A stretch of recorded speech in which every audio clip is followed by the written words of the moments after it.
Amigos de su podcast Resonant, bienvenidos a un nuevo episodio. Nos acompaña nuevamente el abogado de inmigración Javier Montaño, quien nos concede su tiempo para aclarar muchas de nuestras dudas. En este episodio no vamos a tratar propiamente temas de visa, sino vamos a tratar de platicar sobre muchas leyendas urbanas que nos han llegado a nosotros como consulta, también a él, y vamos a tratar que él nos aclare todas este tipo de dudas que tenemos. Javier, muchas gracias por estar con nosotros nuevamente. Bueno, el placer es mío, gracias por la invitación y bueno, con el afán de despejar algunas de estas leyendas urbanas, siempre puedes contar conmigo.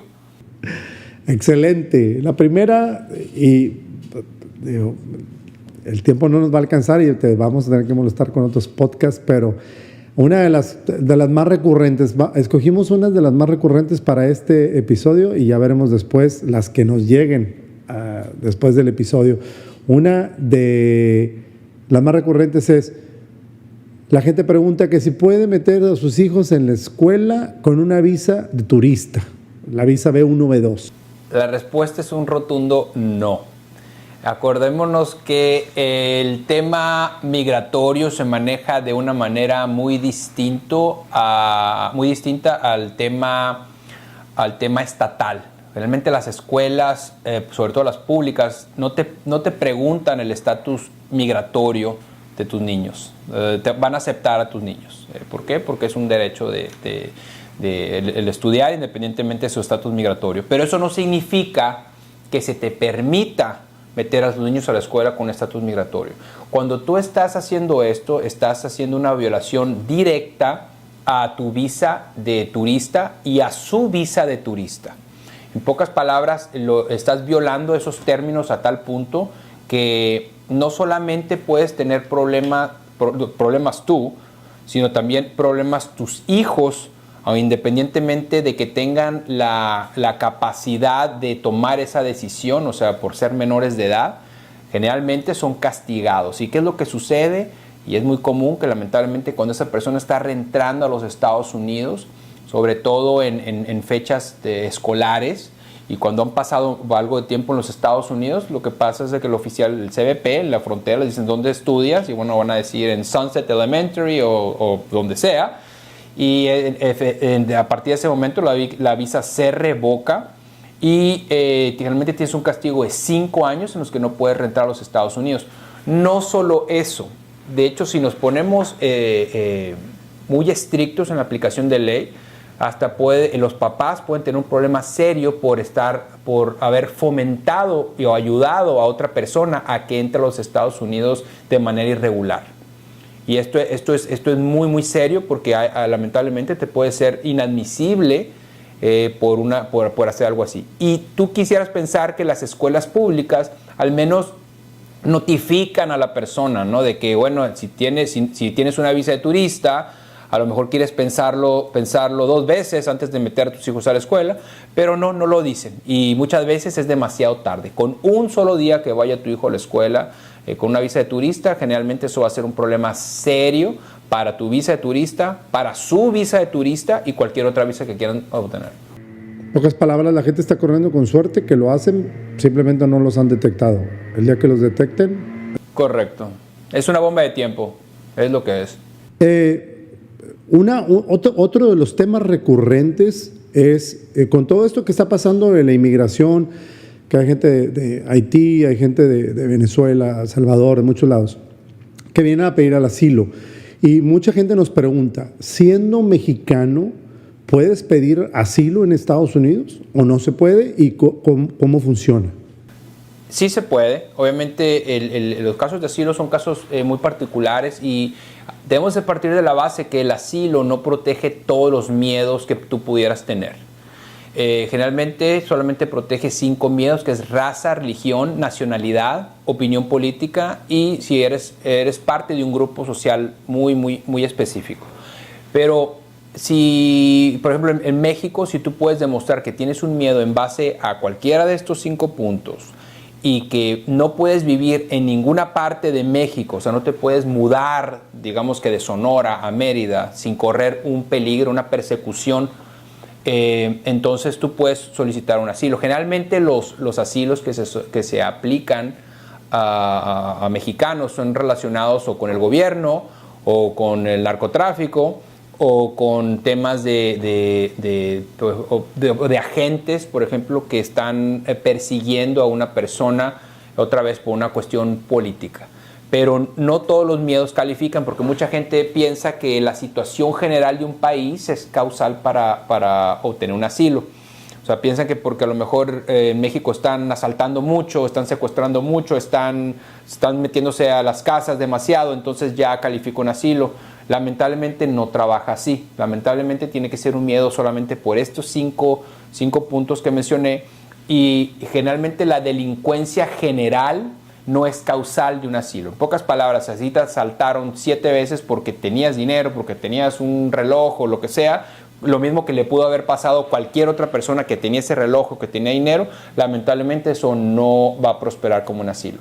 Y como lo mencionamos la vez pasada, someter un asilo es muy, muy delicado, porque la manera más rápida y efectiva y segura de poner a una persona en deportación es someter un asilo que no tiene bases fuertes.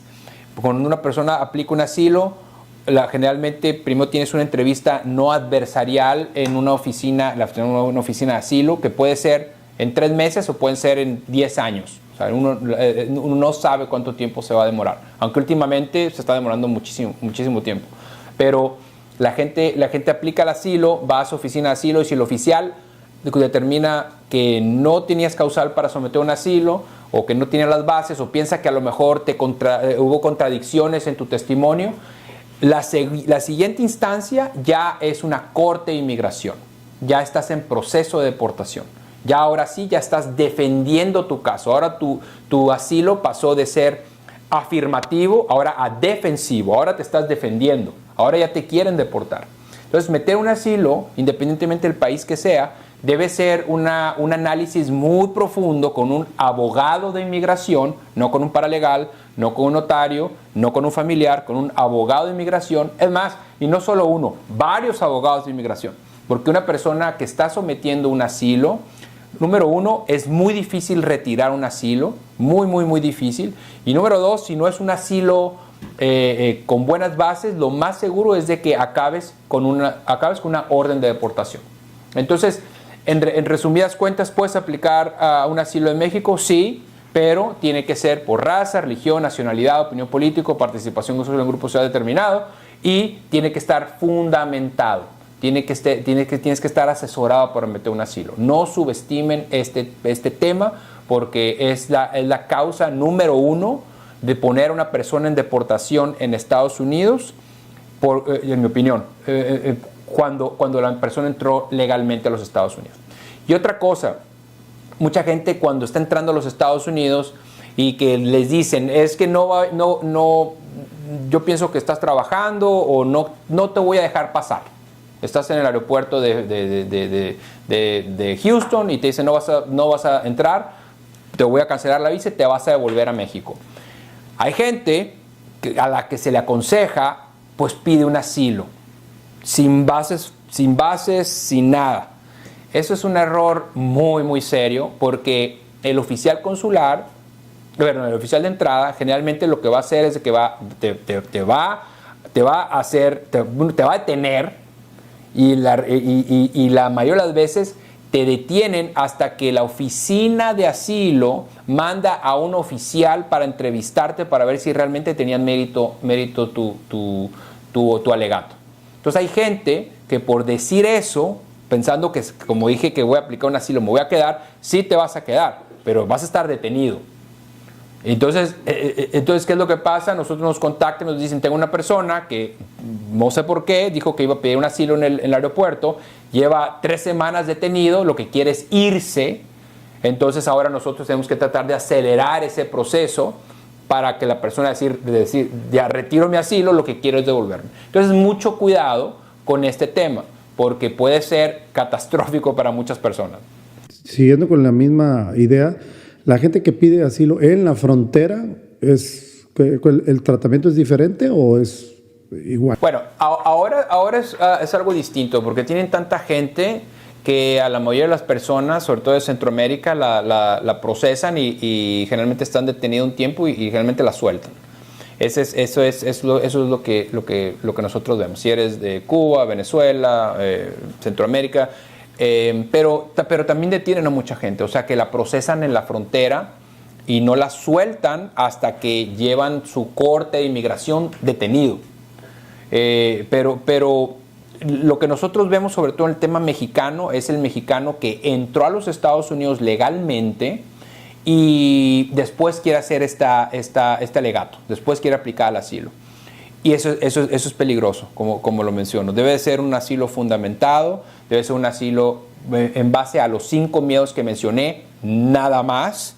Y lo más importante es recordar que la situación general de un país no es causal de asilo. Esos beneficios son de otra naturaleza, el famoso TPS para Venezuela, que es cuando el Departamento de Inmigración junto con el Departamento de Seguridad Interna decidieron que ese país es invivible, por lo que todas las personas de ese país pueden pedir un refugio temporal en los Estados Unidos por la situación general del país. Pero eso es distinto al asilo. El asilo es individualizado.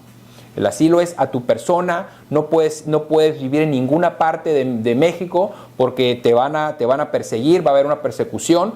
Y otra cosa, gente que tiene 2 nacionalidades, ahora que está tan de moda el tema de España y ahora la gente que está buscando Portugal, el Golden Visa y todo eso, es sumamente difícil obtener un asilo cuando tienes doble nacionalidad. Muy, muy, muy difícil. Tienes que demostrar, en la mayoría de los circuitos, tienes que demostrar que tienes miedo en ambos países.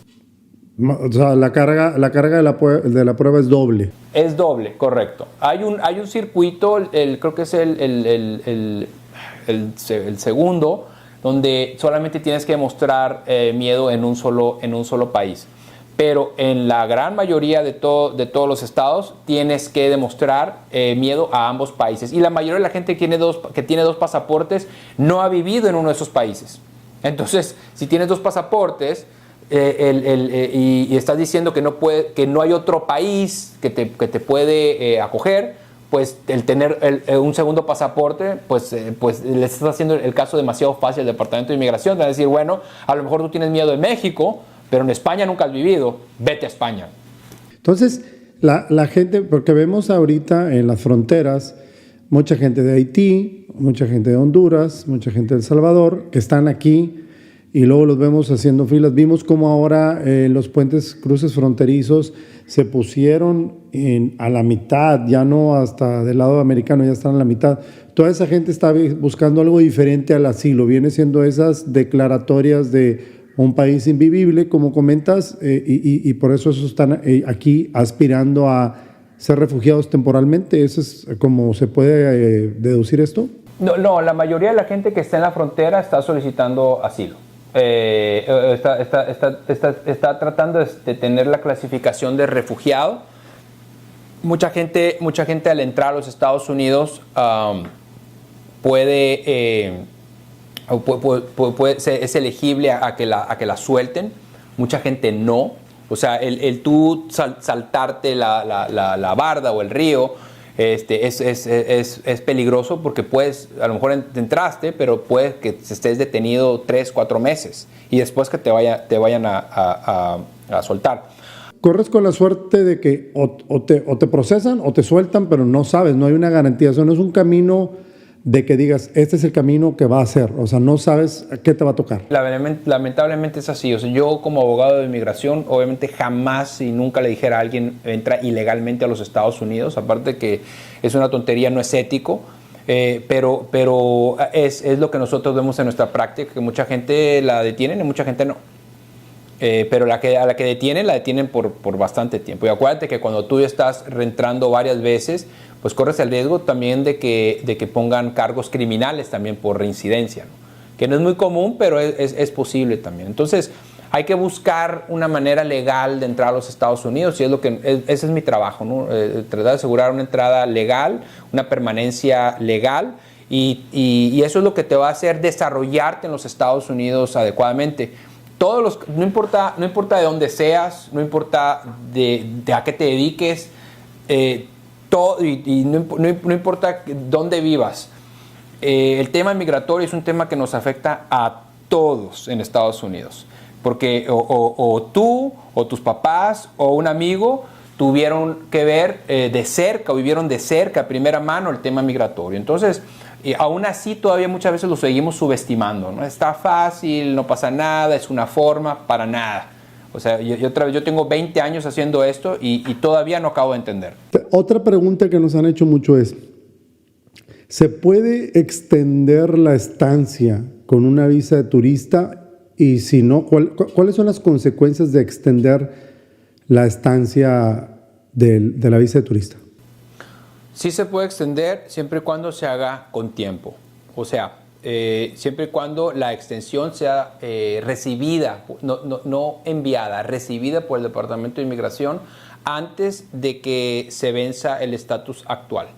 Y generalmente, como requisito, debes de demostrar que tienes una razón válida para hacer la extensión. Muchas veces el tema médico es una buena justificación, o muchas veces simplemente el viajar dentro de los Estados Unidos también es una buena justificación. Aunque no lo creas, el tú decir que quieres quedarte más tiempo en los Estados Unidos porque quieres continuar viajando dentro del país, generalmente eso es suficiente para hacer una extensión visa de turista. ¿Y cuáles son las consecuencias? Pues bueno, cuando tú estás pasando mucho tiempo dentro de los Estados Unidos, la presunción es de que cómo te estás manteniendo primeramente, o sea, cómo estás pagando tu estancia en los Estados Unidos, y B, por qué estás pasando tanto tiempo en Estados Unidos, que a lo mejor no tienes tantas cosas en tu país como para volver si pasaste pues un año ya fuera de tu país. ¿Cómo se resuelve eso? Generalmente, y es otra vez una opinión muy personal, pero generalmente si tú pasas, digamos, 6 meses sin salir dentro de los Estados Unidos, yo te recomendaría pasar al menos otros 6 meses fuera del país. O sea, que si tú pasas, por ejemplo, 4 meses, que es mucho tiempo, bueno, es tiempo sustancial, sobre todo para un turista, yo te dijera, bueno, si vas a salir, no reentres en al menos otros 4 meses. O sea, eso es como para romper un poco esa posible bandera roja de que el Departamento de Inmigración piense que tú estás viviendo en Estados Unidos. Y eso generalmente donde se refleja es cuando tú estás reentrando a los Estados Unidos.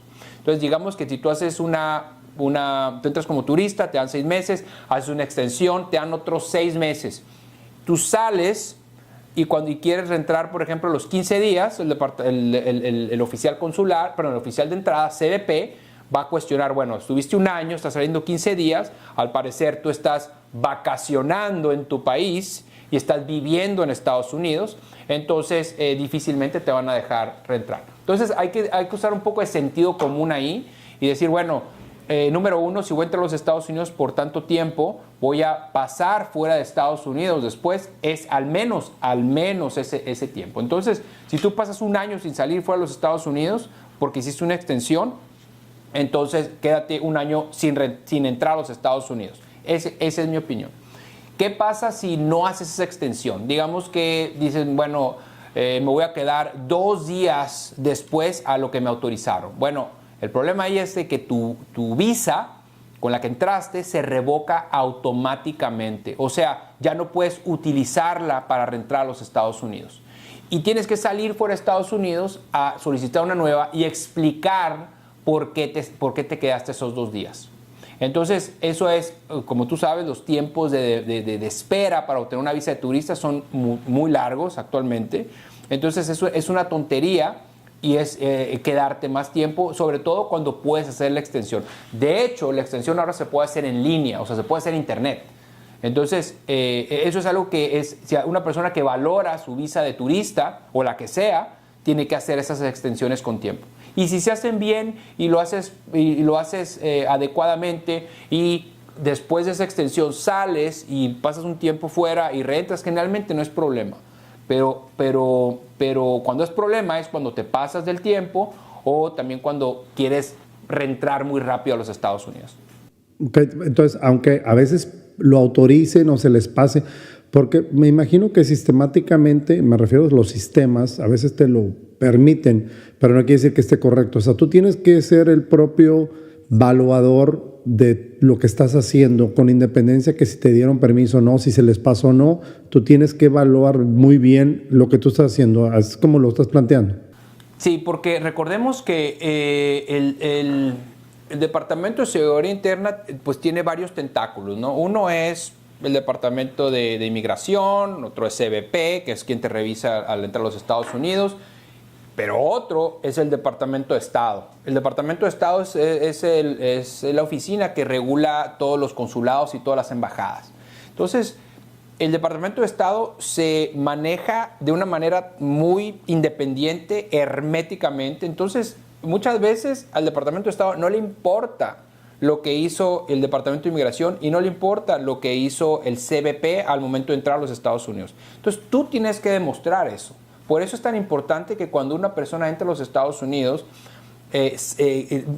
autorregularse, porque a final de cuentas va a ser tu palabra contra una presunción de un oficial consular. Y esta gente, ante la duda, generalmente niega.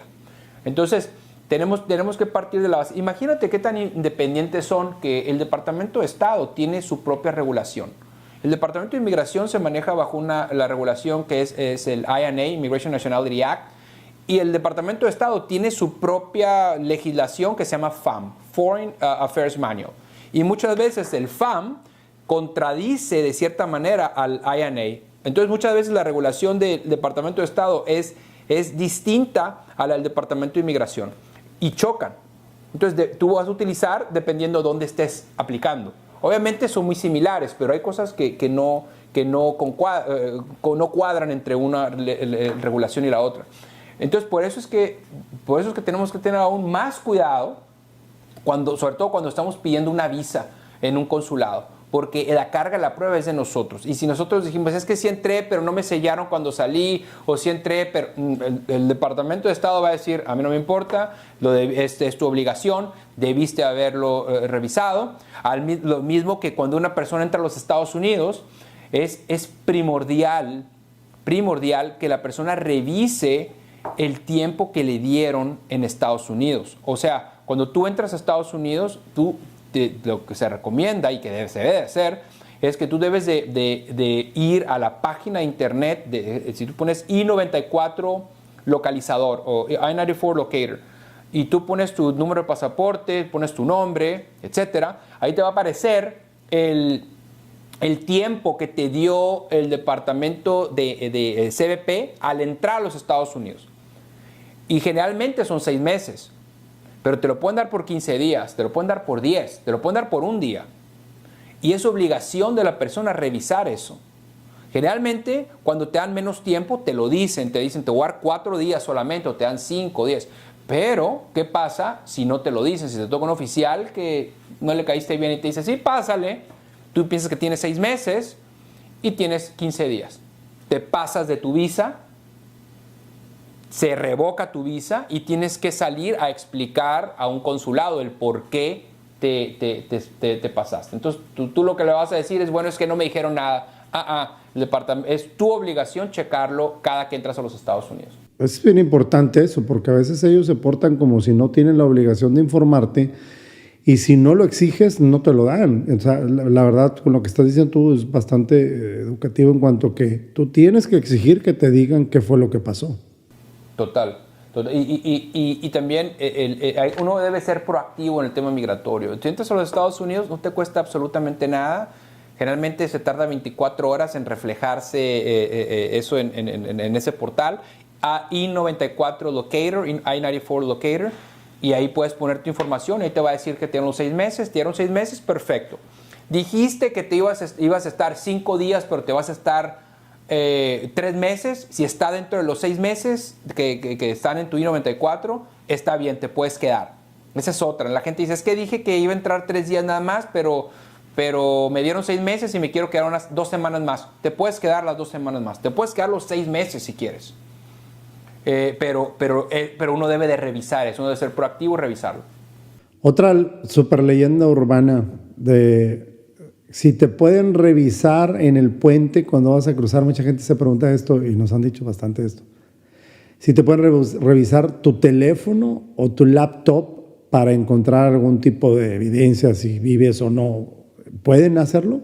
Sí, sí. Curiosamente, bajo la bandera de seguridad interna y de seguridad nacional, ellos pueden hacer eso. ¿Y qué es lo que pasa? Bueno, te van a pedir amablemente que les des acceso a tu teléfono, y si no lo haces, pues no vas a entrar. Así de fácil. O sea, si ellos sospechan que por alguna razón tú tienes información que ellos pudieran considerar como, no sé, sobre todo están buscando temas de terrorismo y cosas así, ¿no? Pero recordemos que en ese espacio en realidad la cuarta enmienda realmente no aplica, o sea, en contra de unlawful seizures, o sea, búsquedas no autorizadas, ¿no? Ese espacio entre el avión y la persona que te revisa, que te admite ya a los Estados Unidos, o sea, esa caminada que tú das entre que te bajas del avión a que ya te revisan y entras a los Estados Unidos.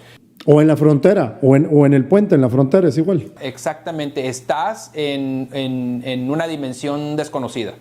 Estás en una dimensión donde lamentablemente no tienes derecho a abogado, no tienes derecho a hacer esa llamada. Pueden revisar tus maletas, pueden revisar tu teléfono, tu laptop. Entonces, y eso es algo que debemos de considerar. Si vas a entrar a los Estados Unidos, pues yo creo que no es mala idea revisar tu teléfono antes de entrar. Nosotros vimos muchos casos que la verdad, en mi opinión, algo absurdos, pero escuchamos de gente que le negaron la entrada, que tuvieron problemas porque tenían publicidad en contra de un expresidente de los Estados Unidos y lo consideraron como, no sé si terrorista, pero lo consideraron como casi como persona no grata y la devolvieron. Algo absurdo en mi opinión, pero a final de cuentas, cuando tú estás entrando a los Estados Unidos, la discreción del CBP que te está revisando, el oficial de Customs and Border Patrol, es absoluta. Entonces, si por alguna razón ven de algo que no les parece en tu teléfono, tienen otras razones y que no pueden inventar muchas razones para que no entres a los Estados Unidos. ¿Y qué pasa si te niegan esa entrada a los Estados Unidos? Generalmente eso lleva a un castigo de 5 años. Te revocan tu visa y dicen no puedes entrar en 5 años. Algo que puedes hacer es, que obviamente lo tienen que permitir, pero cuando tú entras a los Estados Unidos, quieres entrar a los Estados Unidos y no te dejan entrar, tú puedes pedir al oficial que estás retirando tu intención de entrar a los Estados Unidos. O sea, es como que tú le estás diciendo al oficial, ni aunque me dejes entrar, yo me quiero devolver. O sea, si tú cambias de opinión en este momento y me dejas entrar, yo ya no quiero entrar, yo me quiero devolver. Eso es una declaración que que si te lo permiten, lo puedes firmar y tú pagas tu boleto de avión de vuelta, pero eso generalmente no tiene el castigo de los 5 años porque no es considerado una deportación expedita. O sea, cuando te devuelven, generalmente es considerado una orden de deportación si ellos te pagan el boleto de avión. Pero cuando tú estás en los Estados Unidos y tú dices, oficial, quiero retirar mi intención de entrar a los Estados Unidos, generalmente lo permiten, firmas un documento, tú compras tu boleto de avión, tú te devuelves y eso no lleva el castigo de los 5 años. En teoría, tú puedes ir al otro día a un consulado a solicitar una nueva visa porque no tienes el castigo de los 5 años. No sé si te la vayan a dar, pero al menos no tienes esa barrera de 5 años que ni siquiera puedes tocar la puerta en un consulado para que te admitan nuevamente como turista.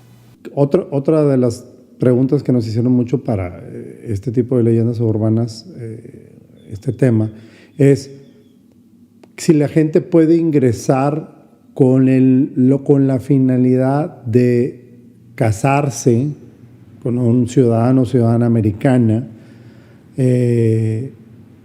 para adquirir o para empezar los trámites de una ciudadanía. O sea, ¿es válido decir, vengo a esto? Vengo. No es válido. Uno debe de entrar a los Estados Unidos con la intención exclusiva de la visa que estás utilizando para entrar a los Estados Unidos. Hay una visa, que es la visa K, con la que tú la emitieron porque tú estás entrando a los Estados Unidos para casarte. Pero todas las demás visas cuando tú, bueno, salvo la H y la L, que puede ser un argumento ahí, pero, por ejemplo, una visa de turista, cuando tú entras a los Estados Unidos, tú necesitas tener otra vez la intención de no emigrar a los Estados Unidos. Entonces, cuando tú entras como turista, pero con la intención de cambiar de estatus dentro de los Estados Unidos, estás cometiendo un fraude de visa. Porque te estás diciendo, estoy utilizando una visa de turista, pero en realidad lo que quiero es hacerme residente. Eso no se vale. ¿Qué pasó con el amor a primera vista, licenciado? No, pero aquí es donde viene lo interesante. Si la persona entra a los Estados Unidos con la intención de turista y después de que entró a los Estados Unidos cambia de opinión, o sea, si después de que entró, de que hizo esa entrada a los Estados Unidos, cambia de opinión, si le dieron el anillo después de que entró a los Estados Unidos, si a lo mejor un tema familiar, que por lo que tuvieron que acelerar la boda, o otro tipo de situaciones, pero si esa intención cambia después de que tú entraste, eso sí se puede. Lo que no puedes, y siendo muy literal con la pregunta, no puedes entrar como turista con la intención de aplicar la residencia. Eso es fraude. Pero si tú entras a los Estados Unidos como turista y por alguna circunstancia cambias de opinión después de que entraste, eso sí se puede. Es la intención que tenías al momento de entrar. Y eso es algo que lamentablemente la gente no sabe. Viene a México, se casan y entran a los Estados Unidos casi vestida de boda la señora. Y dicen, ¿a qué viene? No, pues ya vengo a que me pida mi esposo. Ah, bueno, pues estás entrando con la visa equivocada, devuélvete. Espero que la persona retire su intención de entrar a los Estados Unidos para que no le pongan el castigo de los 5 años y que pida una visa acá o que haga proceso consular. El proceso consular es otra manera de obtener la residencia, donde tú obtienes una visa de inmigrante en un consulado y con esa entras a los Estados Unidos ya como residente. Pero eso es en Ciudad Juárez y generalmente ese proceso actualmente se demora al menos unos 2 o 3 años. Que es el tema de las prioridades, que luego ya hablaremos en otro episodio. Ahorita en nuestro caso vamos a continuar con algunas de las leyendas urbanas. Algo que preguntaron, más bien, esto llegó más bien de rebote, pero cuando anunciamos que íbamos a hablar de migración, esto no te lo comenté, pero en otro podcast anunciamos que íbamos a hablar de temas de inmigración. Y nos llegaron muchos comentarios. Algunos de los comentarios que llegaron fue precisamente el tema de si tienes, ¿qué pasa con la visa? Si por algún motivo, y sucede no necesariamente en casos de criminales, pero cruzas, vienes a un juego, a un estadio y te arrestan por algún motivo, independientemente que haya sido culpable o no. Yo imagino que si te arrestan es porque algo estuvo mal, ¿no? Pero independientemente de eso, ¿qué pasa con tu visa si te arrestan? Ok, el Departamento de Estado considera que las visas son un privilegio, por lo que es muy común esto, que te llama el consulado, si se entera, pues depende del arresto, ¿no? Pero generalmente, al menos en Florida ha sucedido mucho. Les llaman a las personas a que vayan a una cita consular y en esa cita consular les quitan la visa. O sea, les dicen, ven, o sea, sal, y ya cuando están en la entrevista les dicen, dame tu pasaporte, cancelan la visa. Y eso es bueno, obviamente depende del delito, ¿no? Pero la mayoría de los delitos, por simple que sea, tiene consecuencias muy serias a la hora de aplicar a una visa de inmigrante, de no inmigrante y de inmigrante también. Pero las visas de no inmigrante generalmente son más delicadas cuando tienes cualquier inadmisibilidad, sobre todo los robos, sobre todo temas de DUI. Recordemos que el DUI se hizo prioridad por esta administración, la administración pasada, para tratar de sacar personas que eran consideradas un peligro para los Estados Unidos. Y el DUI, o sea, el manejar bajo la influencia del alcohol, es una de ellas. Entonces, tener un DUI ahorita en Estados Unidos es un problema serio para tu visa. Seguramente te van a llamar y seguramente te van a cancelar tu visa. Es que tiene mucho sentido ahorita desde que partes desde el punto de vista que dicen que ellos consideran la visa como un privilegio. Es como que tienes que ser el ciudadano perfecto para que no te quite ese privilegio. Prácticamente te están diciendo eso. Sí, pero mira, yo creo que no tiene nada de malo, ¿no? Yo creo que cuando uno está en otro país, yo creo que siempre, yo siempre he pensado que tú debes de ser y actuar como un embajador de tu país cuando no estás en el tuyo. Entonces, yo creo que de cierta manera, cuando tú estás como de invitado a los Estados Unidos o en México también, donde sea, yo creo que debes de tomar eso en cuenta, ¿no? De actuar como un embajador de tu país. O sea, que cuando te vean y digan, bueno, ¿de dónde es este señor que se porta bien, que es tan educado, que es cordial, qué orgullo que digan que sea de México, ¿no? Al menos yo así lo veo. Pero lamentablemente, al contrario, eso es lo mismo. Cuando una persona se porta mal, es embajador de nuestro país también. Cuando una persona se porta mal, cuando hace desastres, cuando hace DUIs, cuando lo que sea, ¿quién es? No es un mexicano, es un colombiano, es un dominicano, a todos son iguales, generalizan, son falacias, ¿no? que lamentablemente pues operan, ¿no? Entonces, yo creo que hay que portarnos bien, ¿no? Y si no te portas bien, pues hay consecuencias, ¿no? Y sobre todo en la ley migratoria estadounidense, que tienen memoria de elefante. No importa cuándo hayas hecho algo, te lo van a sacar. Te lo van a sacar. Y debes decir la verdad.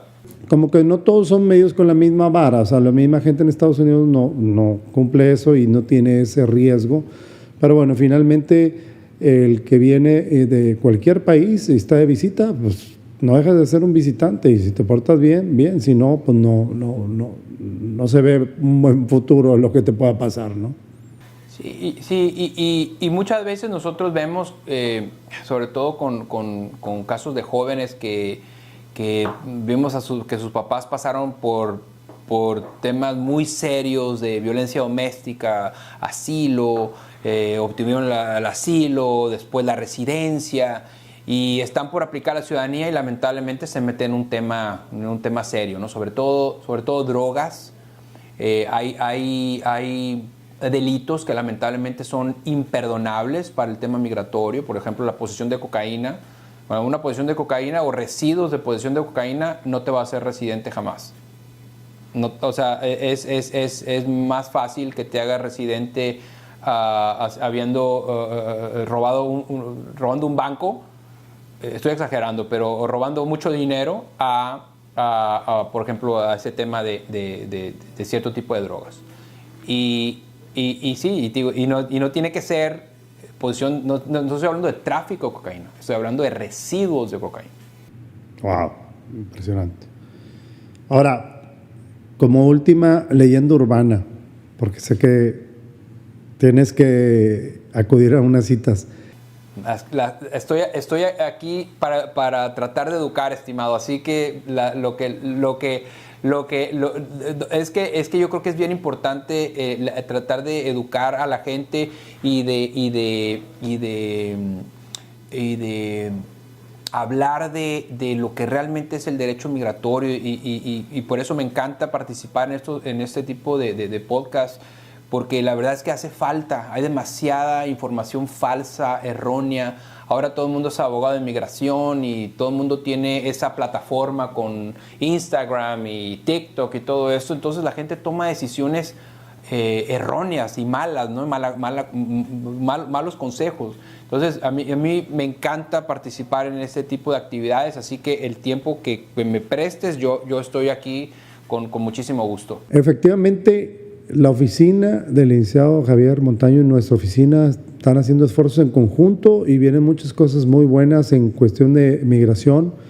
Vamos a deleitar a nuestra audiencia con más temas. Obviamente va a haber más podcasts con el licenciado y un servidor para hablar de los tipos de visas, y seguiremos ampliando en leyendas urbanas, pero también vamos a abrir un espacio más recurrente en donde vamos a tratar de dar respuesta a algunas de las preguntas y vamos a tratar de beneficiar a algunos de la gente de nuestra audiencia dándoles alguna asesoría gratuita, pero ahí estamos trabajando en eso. Ya pronto, ya que terminemos de afinar detalles, se los haremos llegar.